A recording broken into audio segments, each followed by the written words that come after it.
আমরা মনে করি ইসলাম হচ্ছে শুধুমাত্র নামাজ পড়া, রোজা রাখা, ফরজ হলে হজ করা, সামর্থ্য থাকলে যাকাত দেওয়া, এই ধরনের কাজগুলো শুধুমাত্র ইসলাম।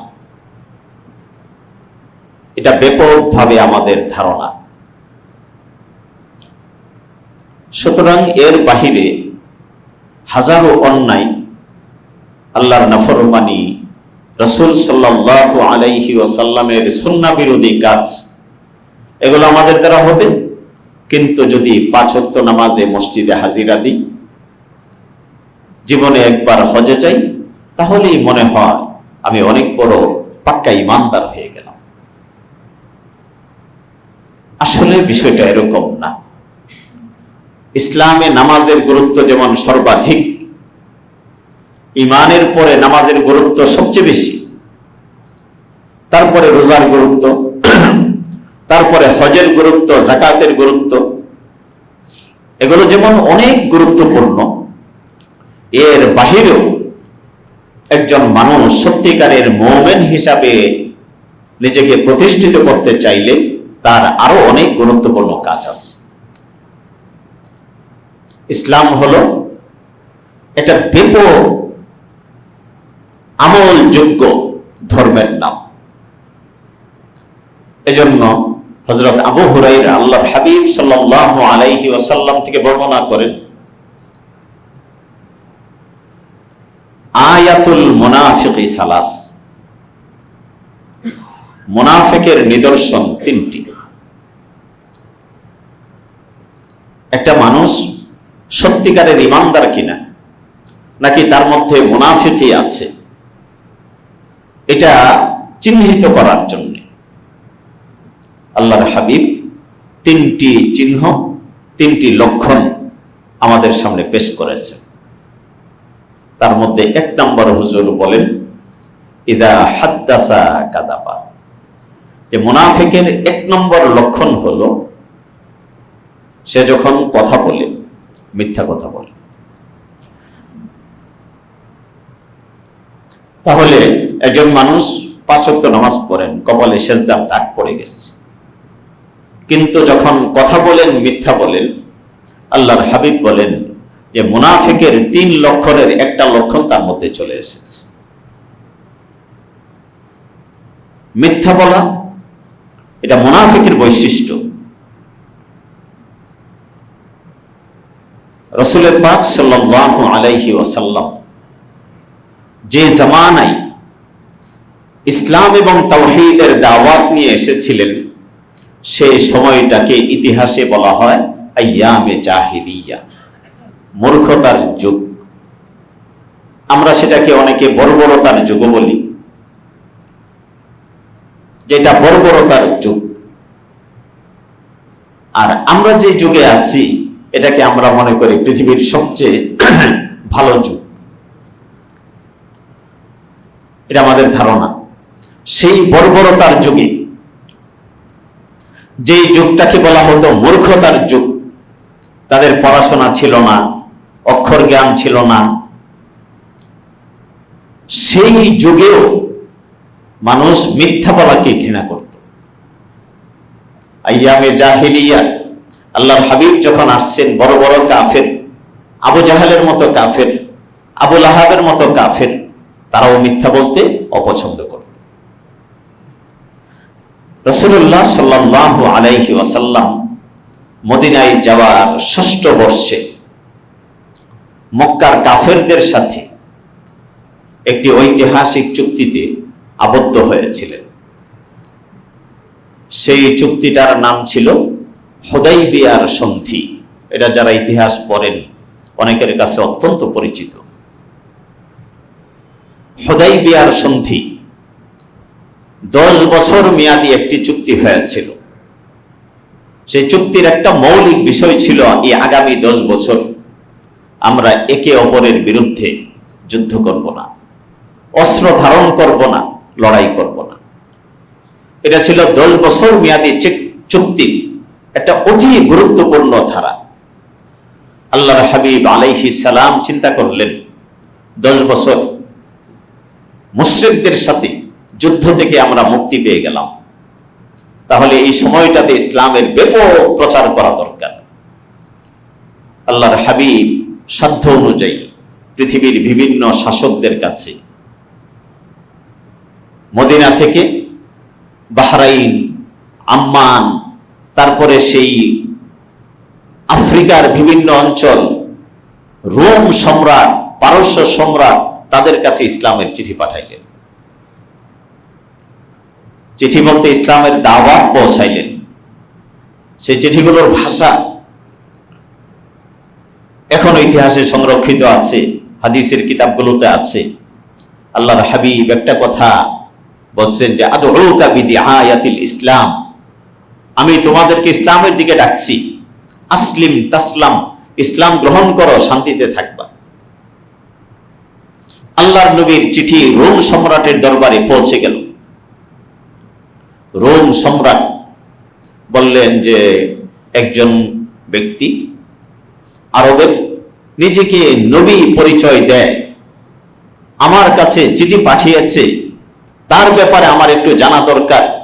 তোমরা একটু খবর নিয়ে দেখো যে আরবের মক্কা মদিনার কোনো বাণিজ্যিক কাফেলা এই মুহূর্তে রোমে অবস্থান করছে কিনা। খবর নিয়ে দেখা গেল ওই সময় পর্যন্ত ইসলামের চরম দুশমন ছিলেন, উহুদ যুদ্ধে যার নেতৃত্বে আল্লাহ রাসূলের সাথে কাফেররা লড়াই করেছিল, সেই কাফেরদের প্রধান সেনাপতি আবু সুফিয়ান রোমে অবস্থান করছিলেন। তাকে ডাকা হলো। বুখারী শরীফে পুরা বিস্তারিত আলোচনা আসছে। তার মধ্যে এরকম একটা প্রশ্ন ছিল যে এই যে লোকটা নিজেকে নবী দাবি করেন, লোকটা তোমাদের মধ্যে কেমন? বলছেন অত্যন্ত ভালো। দেখেন, যুদ্ধ কিন্তু করছে আল্লাহর হাবিবের বিরুদ্ধে, আল্লাহর নবীর বিরুদ্ধে সব ধরনের কর্মকাণ্ডে তখনও পর্যন্ত অংশগ্রহণ করছেন।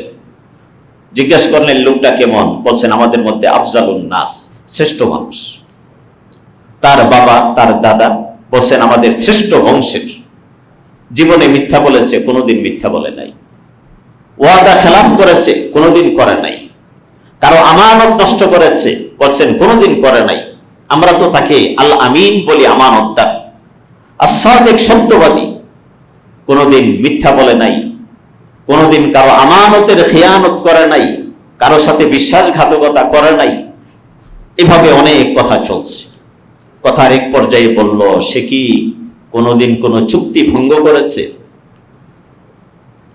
আবু সুফিয়ান বলল, চুক্তি ভঙ্গ করে নাই, তবে একটা চুক্তি চলমান অবস্থায় আছে, এটা ভবিষ্যতে ভঙ্গ করে কিনা আমি নিশ্চিত না। বুঝতে পারছেন তো বিষয়টা? এইটুকু কথা বলার পরে সেখান থেকে বের হয়ে গেল। বের হওয়ার পরে আবু সুফিয়ান তার সঙ্গীদেরকে বলল, আমার তো মিথ্যা বলার কোনো সুযোগ ছিল না, আমি মিথ্যা বলতে পারবো না, তবে আমি চেষ্টা করছিলাম যে মুহাম্মদ সাল্লাল্লাহু আলাইহি ওয়াসাল্লামের বিরুদ্ধে কিছু বলা যায় কিনা। এই একটা শব্দ, যে এই চুক্তিটা তিনি রক্ষা করেন কিনা আমি জানি না, এটা ছাড়া তার বিরুদ্ধে একটা শব্দ বলার সুযোগ আমার ছিল না। তাহলে দেখেন, ইসলামের দুশমন ছিলেন তখন, আল্লাহর নবীর দুশমন, তিনিও আল্লাহর নবীর বিরুদ্ধে রোম সম্রাটের দরবারে একটা মিথ্যা কথা বলেন নাই। এটা আরবদের ঐতিহ্য। আইয়ামে জাহিলিয়া, সেই মূর্খতার যুগে মানুষ এইটুক বিষয়ের প্রতি লক্ষ্য রাখতেন। আল্লাহ সুবহানাহু ওয়া তাআলা ইরশাদ করেন, মা ইয়ালফিজু মিন কাওলিন ইল্লা লাদাইহি রাকীবুন আতীদ। সূরা কাফে এই আয়াতটা এসেছে। মা ইয়ালফিজু মিন কাওল, মানুষ তার মুখ থেকে যে শব্দ বের করে, আমরা মনে করি কথা, এটা যখন বের হয় এটা বাতাসে উড়ে যায়, হাওয়ায় মিশে যায়, এটা আমাদের বিশ্বাস। এখন অবশ্য এই বিশ্বাসে একটু ফাটল ধরেছে, কারণ আমি যা বলি, আমার কথা তো আমেরিকা চলে যাচ্ছে। কেমনে গেল? বোঝা গেল যে কথা আল্লাহ সংরক্ষণ করেন, যার কারণে বাংলাদেশের কথা আমেরিকায় যায়, আটলান্টিক পাড়ি দিয়ে, প্রশান্ত পাড়ি দিয়ে সেই ব্রিটেনে চলে যায়। এগুলো বোঝা গেল কথা মুখ থেকে বের হলেই নষ্ট হয়ে যায় না। কিন্তু এই কথা তো আল্লাহ আরো 1400 বছর আগে আমাদেরকে বলেছেন, যে মা ইয়ালফিজু মিন কওল ইল্লা লাদাইহি রাকীবুন আতীদ, আমাদের মুখ থেকে যাই বের হয় না কেন প্রত্যেকটা কথা সংরক্ষণ করার জন্য আল্লাহর পক্ষ থেকে শক্তিশালী অতন্দ্র প্রহরী আমাদের কাছে নিয়োজিত রয়েছেন। কিরামান কাতিবিনা ইয়ালামুনা মা তাফআলুন, আমি যা বলি আমার দুই কাঁধের ফেরেশতা তা শুনেন, আমার সেই কথাগুলো তারা সংরক্ষণ করেন, আমার কথাগুলো তারা লিখে রাখেন। এজন্য আমার মুখ থেকে কি বের হচ্ছে, আমি কি বলছি, তার সব কিছু আল্লাহ সুবহানাহু ওয়া তাআলা সংরক্ষণ করছে। এজন্য মজার ছলেও দুষ্টুমি করেও মিথ্যা বলার কোনো সুযোগ নেই।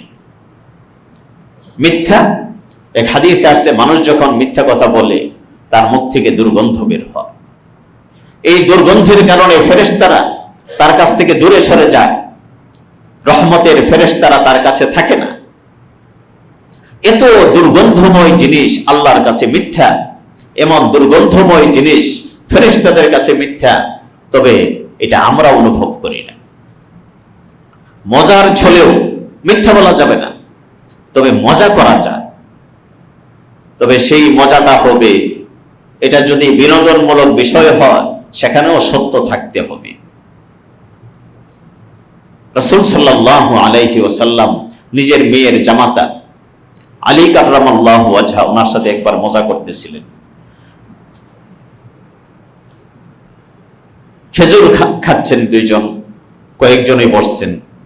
হুজুর সাল্লাল্লাহু আলাইহি ওয়াসাল্লাম খেজুর খাইতেছেন আর বিচিগুলো হযরত আলীর দিকে রাখতেছেন। তো এভাবে একটা পর্যায়ে হুজুর বললেন যে যার দিকে বিচি বেশি থাকবে তো বোঝা যাবে সেই বেশি খেয়েছে। এখানে একটু মজা করলেন। হযরত আলী বললেন, ইয়া রাসূলুল্লাহ, যার দিকে বিচি কম থাকবে বোঝা যাবে তিনি বিচি সহ খেয়ে ফেলেছেন। দেখেন জামাই শ্বশুর একটু মজা তো করছেন। আম্মাজান আয়েশা রাদিয়াল্লাহু আনহার সাথে আল্লাহর রাসূল মজা করতেন। আয়েশার বয়স কম ছিল। তো একবার দৌড়ের প্রতিযোগিতা পর্দার ভিতরে,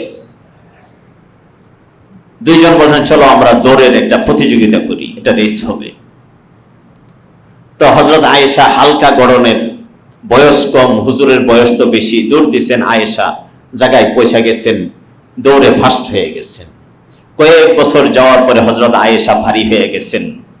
আল্লাহর হাবিব তো আগের অবস্থায় আছেন, বলছেন আবার চলো প্রতিযোগিতা হবে। তো দৌড় দিলেন। হযরত আয়েশা এবার পারেন নাই। হুজুর মজা করে বললেন, আগের প্রতিশোধ এবার নেওয়া হয়ে গেল।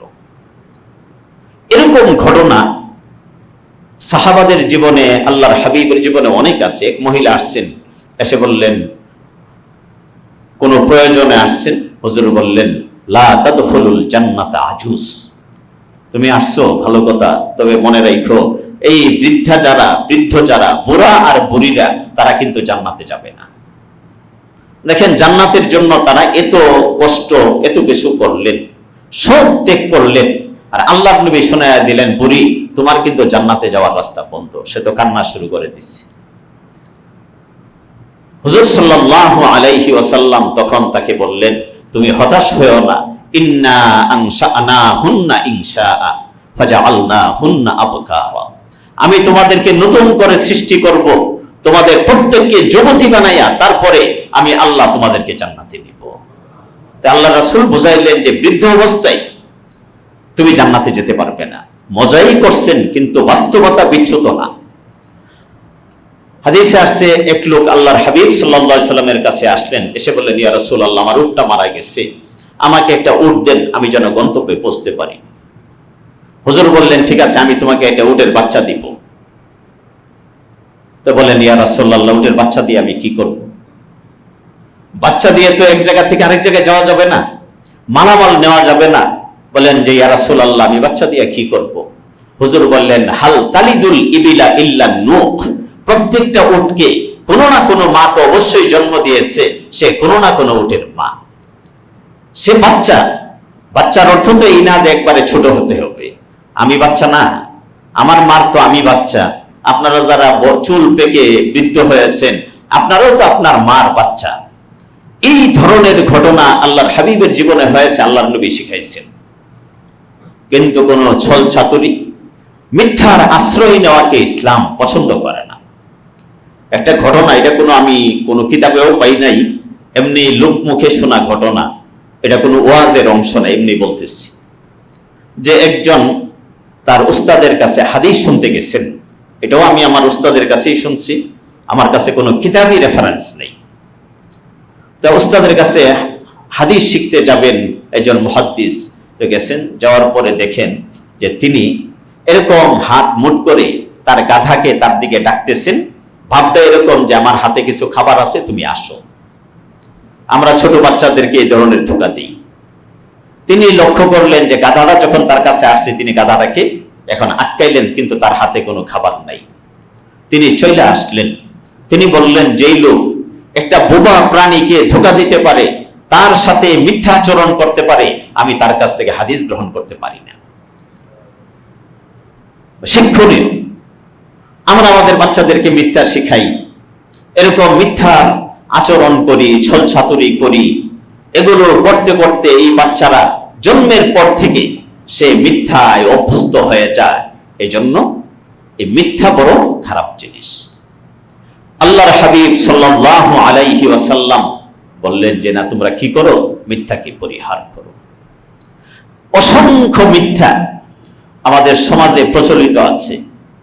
এর মধ্যে একটা মিথ্যার কথা আল্লাহর নবী বলছেন, শাহাদাতুজ জুর, মিথ্যা সাক্ষ্য দেওয়া।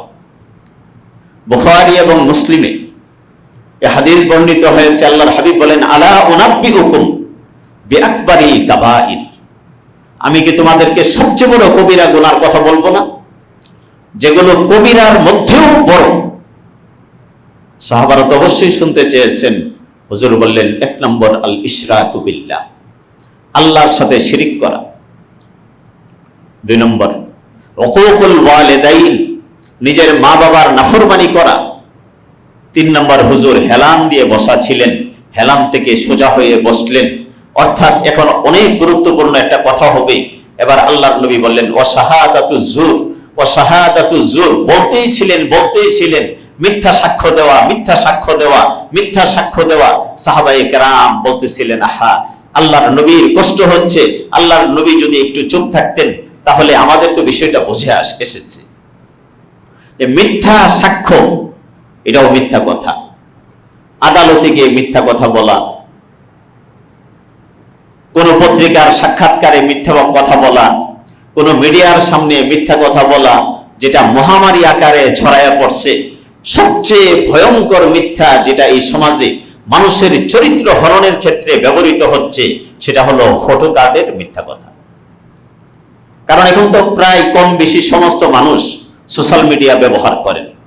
একজনের নামে আমি দেখতেছিলাম, আমাদের চরমুনার পীর সাহেবের নামে একটা ফটো কার্ড আসছে, যে বলছে যে জাইমা রহমানকে যদি কেউ তার দিকে তাকায়, হ্যাঁ, তাহলে একটা প্রতি নজরে নজরে সব হইতে থাকবে, এরকম একটা ফটো কার্ড আপনার কিছু মানুষ ছড়াইয়া দিচ্ছে। আচ্ছা, আমার একটু সন্দেহ হইল যে একেবারে উন্মাদ বা পাগল ছাড়া এই ধরনের কথা তো কেউ বলতে পারে না। এটা কারা ছড়াইলো? এই সমাজের মানুষ না?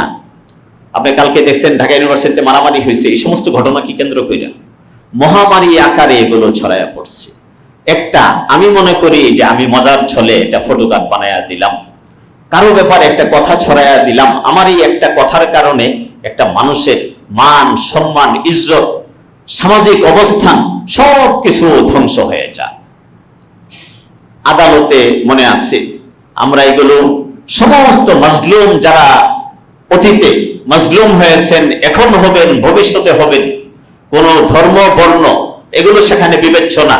সমস্ত মাজলুমের ব্যাপারে আমাদের একই বক্তব্য, যারা এই জুলুমের শিকার হবেন আমরা তাদের প্রতি সহানুভূতিশীল। দেখেন আপনার মাওলানা সাঈদী সাহেবের যে আদালতে কোন ধরনের সাক্ষী সেখানে পেশ করা হয়েছিল, আমরা এটা দেখছি। এরকম দীর্ঘ সময় প্রশিক্ষণ দিয়ে আমাদের সালাউদ্দিন কাদের চৌধুরী, তার চরম শত্রুরাও এটা বলবে না যে সে কোনোদিন যুদ্ধাপরাধের সাথে সংশ্লিষ্ট ছিল। কোন ধরনের সাক্ষী দিয়ে কিভাবে আপনার এই সাক্ষীগুলো যারা দিচ্ছে তারা কি অপরাধে জড়াইছে বলেন? হয়তো কিছু টাকা পাইছিল, কিন্তু তাদের এই সাক্ষীর কারণে একটা পরিবার শেষ। একজন স্ত্রী তার স্বামীকে হারিয়েছে, এই মিথ্যা সাক্ষীর কারণে একজন সন্তান তার বাবাকে হারিয়েছে। এরকম হাজারো ঘটনা সমাজে ঘটে, এগুলো উল্লেখযোগ্য এই জন্য বললাম। এজন্য মিথ্যা সাক্ষ্য, এটা আদালতে হোক, মিডিয়াতে হোক, এমনকি কোন গ্রাম্য সালিশে হোক অথবা পারস্পরিক আলাপচারিতাই হোক, আল্লাহর হাবিব বলেন এটা কবিরা গুনার মধ্যে বড় কবিরা গুনাহ। এই ধরনের মিথ্যা, আমরা মিথ্যা সার্টিফিকেট দেই, লেখা দিচ্ছে যে লোকটা ভালো ছিলেন, অথচ তার ব্যাপারে কিছুই জানেন না। এই ধরনের সার্টিফিকেট পণ্যের ক্ষেত্রে, আমাদের দেশে যারা পণ্যের সার্টিফিকেট দেন, পণ্যের পরীক্ষা নাই, নিরীক্ষা নাই, বলছে যে পণ্যের অবস্থা বুঝা তোমার দিতে হবে 20 লাখ, সার্টিফিকেট দেওয়া দিছে, কোনো পরীক্ষা নাই। যেগুলো একটু কম দামি পণ্য, তোমার দিতে হবে 2 লাখ, তোমার দিতে হবে 1 লাখ টাকা দিচ্ছে, সার্টিফিকেট দিচ্ছে। আল্লাহ নবী বলেন শাহাদাতু জুর, এগুলো সব মিথ্যা। এই মিথ্যার আশ্রয় নেওয়া বড় ভয়ঙ্কর। শুধু কিছু ক্ষেত্রে আপনার মিথ্যা বলা যায়, সেটা হলো যদি কারো জীবন হুমকিতে পড়ে। জীবন হুমকিতে, মিথ্যা যদি না বলে সে জীবন বাঁচাতে পারবে না, অথবা তার উপরে এমন বর্বর নির্যাতন নেমে আসবে, জুলুম অত্যাচারের স্টিম রোলার চলবে, এই ধরনের ঘটনা যদি ঘটে, এই সমস্ত ক্ষেত্রে ইসলাম বলে যে তুমি মিথ্যা বলে তোমার জীবন রক্ষা করতে পারবে। সীমাহীন জুলুম অত্যাচার এগুলো থেকে রক্ষা পাওয়ার জন্য তুমি মিথ্যা বলতে পারবে। কিন্তু কোন কোন ক্ষেত্রে এরকম হয় মিথ্যা না, কিন্তু জান বাঁচানোর জন্য কৌশলী কথা বলা যায়। এটা হযরত ইব্রাহিম আলাইহিস সালাম আমাদেরকে শিখাইছেন। জিজ্ঞাসা করছে এই মূর্তি কে ভাঙছে? ইব্রাহিম আলাইহিস সালাম বলেন বাল ফাআলাহু কাবীরুহুম, ওই যে দেখো না বড়টা যার কান্দে কুরাল, সেই ভাঙছে, তার গিয়ে জিজ্ঞেস করো। ফাসআলুহু মিন কানু ইয়ামতিকুন, কথা বলতে পারলে তার কাছ থেকে জবাব নাও। হযরত ইব্রাহিম আলাইহিস সালাম বলছেন যে এদের মধ্যে যে বড়, আমি ইব্রাহিম খলিলুল্লাহ, আল্লাহ আমাকে পয়গম্বর বানাইছেন, আমি তো মূর্তির চেয়ে অনেক বড়, আমি ভাঙছি। কিন্তু উত্তরটা ছিল কৌশল। বলছেন তোমার সাথে কে? বলছেন আমার বোন। আসলে ওনার স্ত্রী। উনি কোন হিসাবে বলছেন ইন্নামাল মুমিনুনা ইখওয়া, দুনিয়াতে যত মুমিন মুমিনা আছে তারা পরস্পরে এই ভ্রাতৃত্বের সম্পর্কে তারা আবদ্ধ। হযরত রশিদ আহমদ গাঙ্গুহি রহমাতুল্লাহ আলাইহি 1857 সালে একটা আজাদি আন্দোলন হয়েছিল ব্রিটিশদের বিরুদ্ধে। সেই আন্দোলনে অস্ত্র নিয়ে তারা লড়াই করেছিলেন ব্রিটিশদেরকে বিতাড়ন করার জন্য। সেই আজাদি আন্দোলনের একজন অন্যতম সিপাহ সালার ছিলেন মাওলানা রশিদ আহমদ গাঙ্গুহি রহমাতুল্লাহ আলাইহি। ব্রিটিশ সরকার ভারতের প্রতিটা শহরে শহরে তারা আদালত বসাইল, যার ব্যাপারে অভিযোগ পাওয়া যায় তারই ধরে আর তাকে ফাঁসিতে চড়াইয়া হত্যা করে, ফাঁসিতে ঝুলাই দিল, তার কাম শেষ।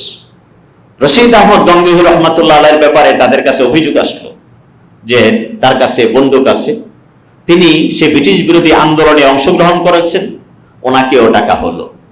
দারুল উলুম দেওবন্দের ঐতিহ্য ছিল তাদের সাদাসিধে জীবনযাপন। তিনি আসলেন, আসার পরে বললেন কিয়া তুমহারা পাস কোই হাতিয়ার হে? তো বলছে তোমার কাছে কোনো অস্ত্র আছে? রশিদ আহমদ গাঙ্গুহি রহমাতুল্লাহ আলাইহি পকেট থেকে তসবিহটা বের করলেন, ইয়ে হামারা হাতিয়ার হে, এটাই আমাদের অস্ত্র। এটা যখন ব্রিটিশ আদালতের সেই ম্যাজিস্ট্রেট দেখলো, উনিও মনে করলেন যে সাদা সিধা দেখা যায়, লুঙ্গি পরা, ছোট পাঞ্জাবি, পোশাক আশাকও এতটা ফিটফাট না।